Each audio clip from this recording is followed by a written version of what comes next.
So, have you ever tried to work on a project and you thought it might be easy, only to find out that it was way more difficult than you imagined? Yeah, that was me when it came to my robot vacuum. It took forever for me to find just the right one. But that's actually a good thing for you because I am here to review my robot vacuum and to tell you about all the ones that didn't work for me, hence the title, the video that almost wasn't, so that I can save you the annoyance, the time, the money, and the hassle so that you can find just the right cleaning gadget.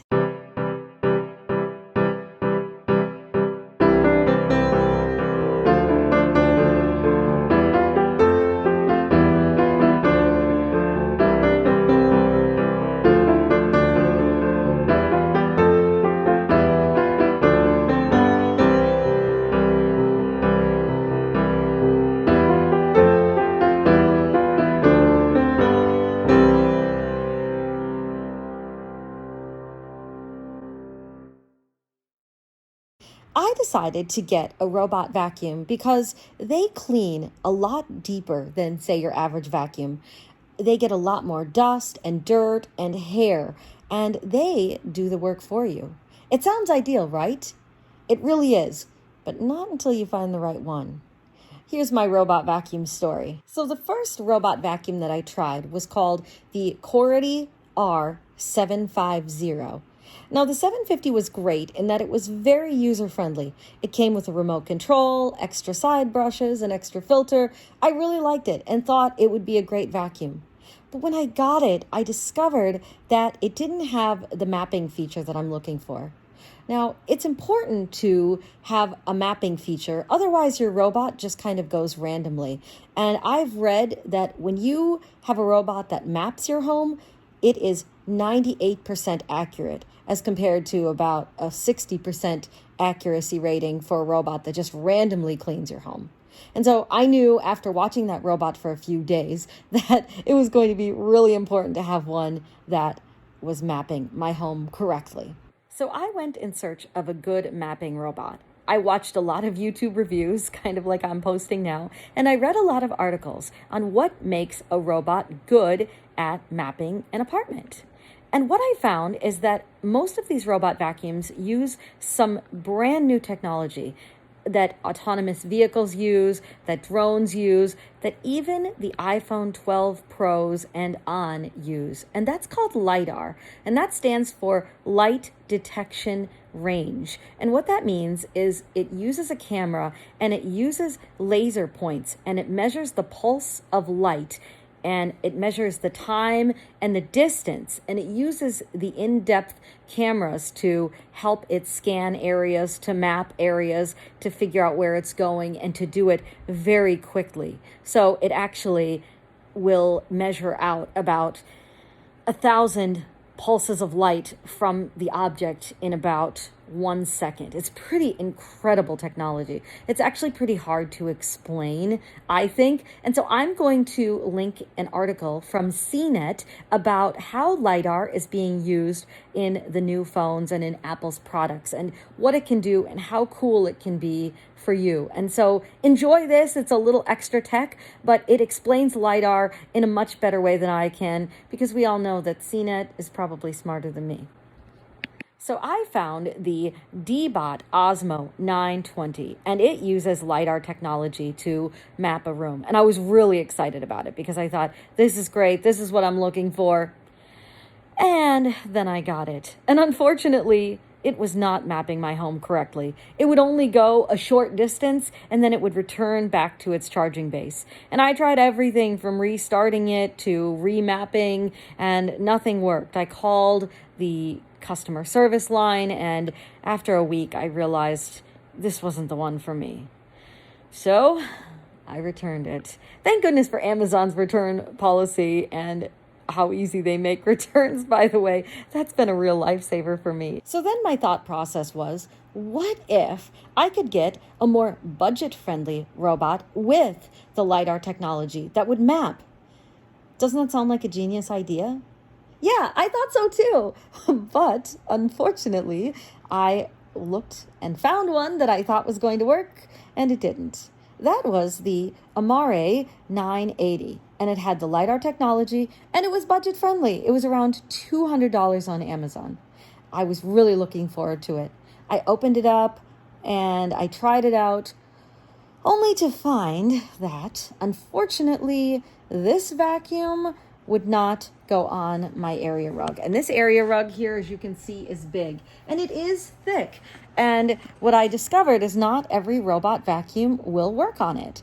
And the problem is that I've got hardwood floor, I've got kitchen white tile, maybe it's laminate floor as well, I don't know what it's called, and I've got a wonderful soft area rug. And it needs to be able to go on all three of them seamlessly. And this budget-friendly map couldn't do that.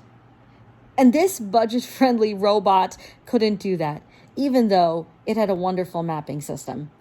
So I went online, I hit return, and thankfully, Jerry, my friendly UPS driver, came the next day and picked it up. Shout out to Jerry, by the way. He's fantastic. We have grown to know each other based on him bringing me these robots and picking them up. And he's gotten a good overview of what I've gone through. And he says it's been helpful because he's thinking of buying a robot and now he knows what not to get. So the next vacuum that I considered getting was a Roborock. Now that's more of a brand name that people have heard of, and I thought they use great mapping technology. Of course, this one will work. Although I will say my expectations were quite low based on all the trouble I'd had, but I got it anyways. This was probably the most expensive robot vacuum. It was $459. And it was on Amazon. Still, it was on Amazon. Thank goodness for Amazon. And I got it, and I really liked it. There were a lot of great features to it. It was the Roborock S4 Max, and it was going to be a great robot vacuum. So I decided after this to go with a more brand name version of a robot. I thought, perhaps if I went with a brand name, maybe that would make it easier and I wouldn't run into these problems. So I went with the popular brand Roborock because I'd read fantastic reviews, the mapping looked great, and I was excited to give it a shot. But I did have very low expectations based on the last 3 robots that I had returned. However, I am determined and probably a little stubborn. So, click, I went to Amazon and got my new robot vacuum. Unfortunately, it had the same problem as the Ameray 980. It wouldn't vacuum on my carpet. And not only would it not vacuum on my carpet and go from one floor to the other, it would sit on my carpet and say, error 4, error 4, error 4, and it wouldn't move. And when I called Roborock to try to figure out how to fix it, what they said is that it must have thought that my carpet was not a carpet, but a place where it could fall, say, like if someone had a set of stairs, it has what's called cliff sensors on it. And so if it thinks it's going to fall down the stairs, it will not continue to go. And so it apparently thought my entire carpet was a cliff that it would drop off of and be destroyed. Ugh. Well, needless to say, that wasn't one I could keep. So Jerry came back and he picked it up. At this point, you might be wondering, why would she get another robot vacuum? I know, I felt the same way, and I was very frustrated after 2 months of searching. But I said to myself, just one more. Just get one more, research it very carefully, look at all the reviews, and if this one doesn't work, then switch back to a traditional vacuum.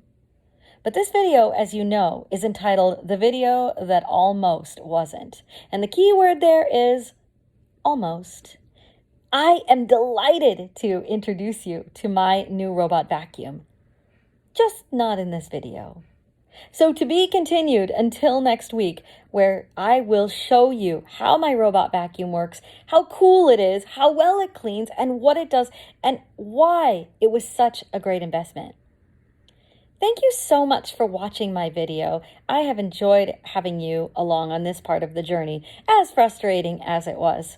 I hope you found it to be educational, informative, and entertaining. One of the things that you can do that helps me out so much is to like my videos, to comment, and to share them. If you haven't already, please hit that subscribe button below because that will let you know when I put out a new video. If you have, thank you so much for being a subscriber. And when you share my videos, you help to grow my channel. And as my channel grows, I can create even more cool content just for you. By the way, if you have any suggestions of anything you'd like to see me create or do, I'm always happy to try it out and see if I can make it work. Thanks again for watching. Until next time.